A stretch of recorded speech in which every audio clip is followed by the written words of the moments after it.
Hi, I'm Dr. Bill Lile, and I practice obstetrics and gynecology.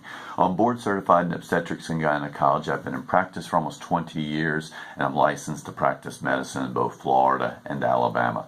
There was an article that came out last week that's been getting a lot of attention that shows that worldwide, since 1970, when they started checking these statistics, 23.1 million more baby girls have been aborted than baby boys. It's statistically significant. Gender selective abortion. With the advent of ultrasound, able to determine gender based on genitalia, at 15, 16 weeks, more people are choosing based on gender to abort their babies when they're female than when they're male. 23.1 million more. That number is going to go up, and I'll tell you why. We've been using ultrasound to determine gender.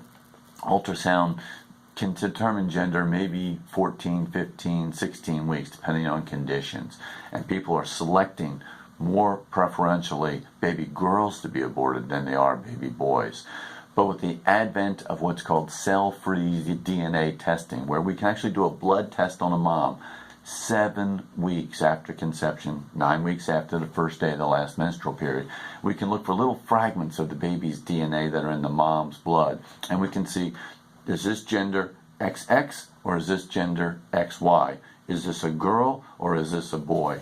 And if the trend continues, you will see even more gender selective abortion to be being performed.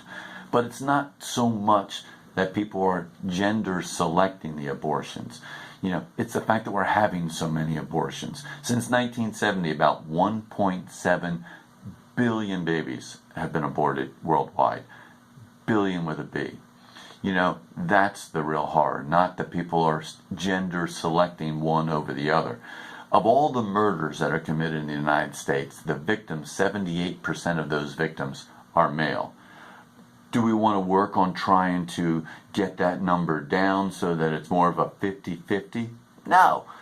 Every single loss of life is precious. It doesn't matter if 78% of the murder victims are male or if it's a higher percentage of the aborted baby girls are being selectively chosen. The fact is, it doesn't matter if it's murder on the outside of the womb, if it's murder on the inside of the womb, it is still a loss of life. We treat the preborn as patients.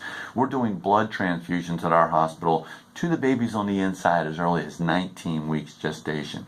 We're now doing in centers around the country, we are doing spinal surgery, we are doing heart valvuloplasty, septoplasty surgeries, heart surgery at 22 weeks gestation. If they're a patient, they're a person, and if they're a person, they deserve our protection. So it's not so much the sin of gender selection, which is horrible to think about. It's the overall loss of life. Almost 1 million abortions each year here in the United States. And the fact that we're paying attention to gender selection, I can understand where that's horrible to think about. But it's the individual loss of life that's the real crime here. Every life is precious, in the womb or outside of the womb. If you have any questions, you can get a hold of me at my website, prolifedoc.org. God bless you and have a great day.